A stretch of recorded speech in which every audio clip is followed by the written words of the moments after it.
తులారాశి వారికి ఆదాయం 5, వ్యయం 14. ఇక్కడ వీరికి ఆదాయం కంటే ఖర్చు దాదాపుగా 9 పాళ్ళు ఎక్కువగా ఉంది. ఈ ఎక్కువగా ఉన్నటువంటి ఖర్చుని తగ్గించుకోవడానికి మీ జీవిత భాగస్వామి రీత్యా కానీ మీ కుటుంబ సభ్యులకు కానీ వచ్చిన ఆదాయాన్ని వచ్చినట్లుగా ఇవ్వండి. అయితే వాళ్ళకి కొంచెం ఆదాయం ఉండేటువంటి రాసుల వాళ్ళని వెతుక్కుని వాళ్ళకి ఇచ్చేటట్లయితే వాళ్ళు తగినట్లుగా వాళ్ళ ప్రతిభకి తగినట్లుగా పెట్టుబడులు పెడతారు.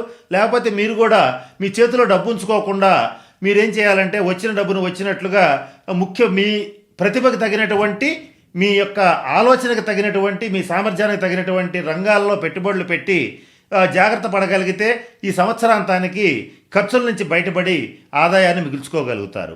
లేకపోతే మొత్తం వచ్చిన డబ్బు వచ్చినట్టుగా మంచినీళ్ళ ప్రాయంగా ఖర్చు అయిపోతుంది.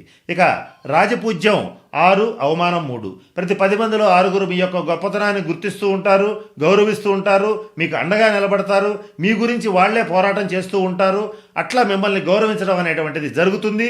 కానీ ఒక 3 మాత్రం ఈర్ష్యతో, అసూయతో, కుళ్ళు బుద్ధితో కుచితంగా మీ యొక్క ప్రతిభని కూడా తక్కువగా చూపిస్తూ మిమ్మల్ని అవమానించడానికో ఇబ్బంది పెట్టడానికో అనుక్షణం ప్రయత్నం చేస్తూ ఉంటారు. వీళ్ళ విషయంలో కొంచెం జాగ్రత్తగా ఉండటం అనేటువంటిది ముఖ్యంగా తులారాశి వాళ్ళకి చెప్పదగినటువంటి సూచన.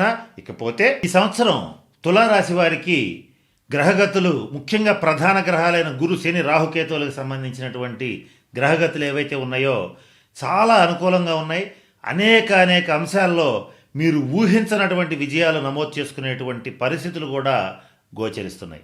అయితే ఏ రంగాల వాళ్ళకి ఎంత అద్భుతంగా ఉంటుంది, ఎవరు ఏ పని చేయాలనేటువంటి విషయాన్ని కొంచెం గమనించినట్లయితే ముఖ్యంగా ఈ తులారాశిలో ఉన్నటువంటి రాజకీయ నాయకులకి చాలా దివ్యంగా ఉంది. మీరు కోరుకున్న స్థాయి కంటే పెద్ద పదవులే మిమ్మల్ని వెతుక్కుంటూ వస్తాయి. మీరు ఉన్న పదవిలో మీకు మంచి పేరు ప్రతిష్టలు కూడా వస్తాయి. ఇక సినిమా రంగం, కళాకారులు, మీడియా రంగంలో ఉండేటువంటి వాళ్ళు, కవులు, రచయితలు, వీళ్ళందరికీ కూడా మంచి అవకాశాలు వెతుక్కుంటూ రావటం, పేరు ప్రతిష్టలు ఇబ్బడిముబ్బడిగా పెరగటం, మంచి రికార్డు బ్రేక్ చేయడం అనేటువంటిది ఈ సంవత్సరం జరుగుతుంది. అంత అనుకూలమైనటువంటి గ్రహస్థితులు గోచరిస్తున్నాయి. ఇక ఈ తులారాశి వాళ్ళ విషయానికి వచ్చేటట్లయితే ఒక్కొక్కసారి మాత్రం ఒక 2-3 చిన్న విషయాలు మాత్రం తప్పులు చేస్తుంటారు. అవి కొద్దిగా జాగ్రత్త పడితే ఈ సంవత్సరం అంతా కూడా చాలా అద్భుతంగా ఉంటుంది.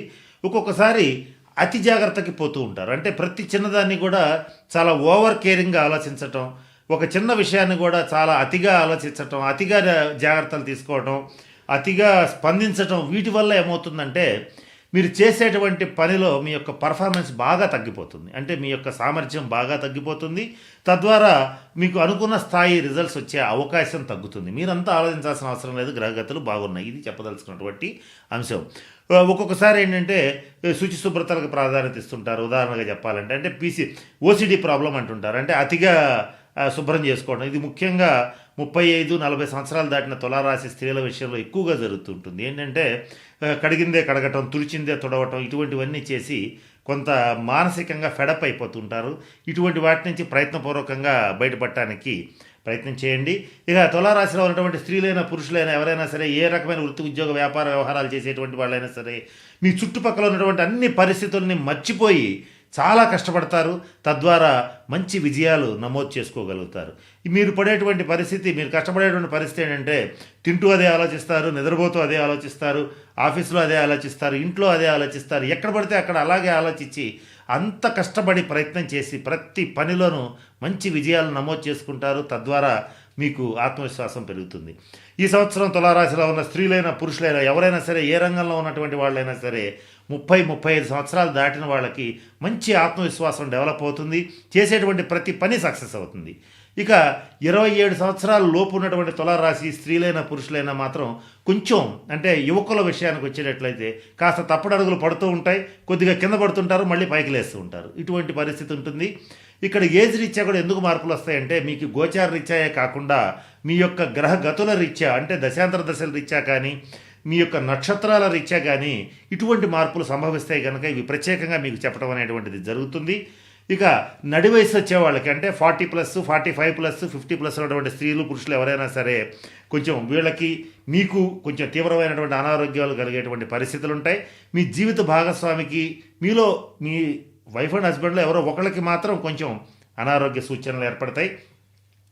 అది కూడా ముఖ్యంగా యూరినరీ ట్రాక్ ఇన్ఫెక్షన్స్ కానీ, కొంచెం డైజెస్టివ్ డిజార్డర్స్ కానీ, బ్యాక్ పెయిన్ కానీ, అలాగే అంటే వెన్నుముకకి సంబంధించినటువంటి సమస్యలు కానీ చెవి ముక్కు గొంతు వంటి సమస్యలు కానీ కొంచెం సిస్ట్లు గ్లాండ్స్ ఏర్పడటం అంటే రక్త సంబంధమైన సమస్యలు తులారాశి స్త్రీలకైతే పీసీఓడి సమస్యలు అంటే స్త్రీల సంబంధమైనటువంటి వ్యాధులు ఇటువంటివి ఎక్కువగా వచ్చే అవకాశం ఉంది. వచ్చినప్పుడు వెంటనే వైద్య సదుపాయం పాటించండి, అంటే వైద్య సదుపాయం తీసుకోండి. అలాగే తగిన జాగ్రత్తలు పాటించండి.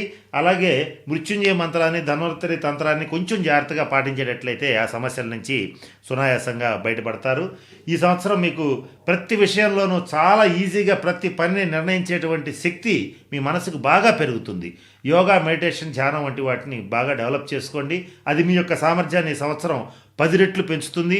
ఏ పనిలో అయినా సరే దిగక ముందు దిగిన తర్వాత ఒకే రకమైనటువంటి పర్ఫార్మెన్స్ని అంటే సామర్థ్యాన్ని చూపించగలుగుతారు. కోర్టు సంబంధమైన వ్యవహారాల్లో విజయం మీదే అవుతుంది. ఇక ఒక్క చిన్న విషయం ఏంటంటే ఏదైనా మధ్యవర్తి పరిష్కారాలు కానీ ఇలాంటివి చేయాలి అని అనుకున్నప్పుడు మీరు వాళ్ళని వెళ్ళి అడిగినా అడగకపోయినా వాళ్ళే మీతో సంధికి రావడం, రాజీకి రావడం అనేటువంటిది జరుగుతుంది. పెద్ద పెద్ద పనులని చాలా సునాయాసంగా ప్రారంభిస్తారు, పూర్తి చేస్తారు. ఈ విషయంలో ఆలోచించాల్సినటువంటి అవసరమే లేదు. ఇకపోతే ఈ ప్రతి విషయంలోనూ వ్యవహారంలోనూ మీరు కాన్ఫిడెన్స్ పెరుగుతూ ఉంటుంది కనుక కొన్ని సందర్భాల్లో మాత్రం ఒక్కొక్కసారి మీరు చేసే పని మీద ఎదుటి వాళ్ళ యొక్క రహస్య శత్రువుల యొక్క దృష్టి ఎక్కువగా ఉంటుంది. అంటే నరఘోష, దృష్టి దోషం ఎక్కువగా ఉంటాయి ఈ సంవత్సరం. వీటి వల్ల ఏమవుతుందంటే కొంచెం అప్పుడప్పుడు ఆ పనుల్లో కొంత ఆటంకాలు ఏర్పడుతూ ఉంటాయి. ఈ ఒక్క విషయంలో కొంచెం జాగ్రత్త పడండి. ఇకపోతే సంఘంలో బాగా పలుకుబడి కలిగినటువంటి వ్యక్తులు మీకు అండగా నిలబడతారు. ఆరింట శని ప్రభావం వల్ల శత్రువుల యొక్క బాధ తప్పించుకుంటారు, రుణాలు తీర్చగలుగుతారు, దీర్ఘ రోగులు కొంత స్వాంతన పొందగలుగుతారు. అలాగే గురుగ్రహ అనుగ్రహం వల్ల తులారాశి వాళ్ళకి ఈ సంవత్సరం అక్టోబర్, నవంబర్ నుంచి మంచి అవివాహితులకి వివాహ సంబంధమైనటువంటి ప్రయత్నాలు చక్కగా అనుకూలిస్తాయి. ఉద్యోగస్తులకి కానీ అలాగే ప్రభుత్వ రంగంలో, ప్రైవేట్ రంగంలో ఉన్న వాళ్ళు ఎవరికైనా సరే మంచి ట్రాన్స్ఫర్స్ ఏర్పడతాయి, జీతంలో హైక్ ఏర్పడుతుంది. ఇటువంటివి బాగున్నాయి.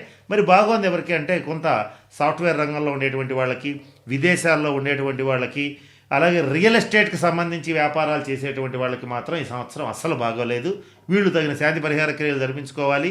మీ జాతకరీత్యా మాత్రమే ముందుకు నడవాలి, లేకపోతే కొంత ఇబ్బంది పడతారు. విద్యార్థులకు కూడా అంత అనుకూలంగా లేదు.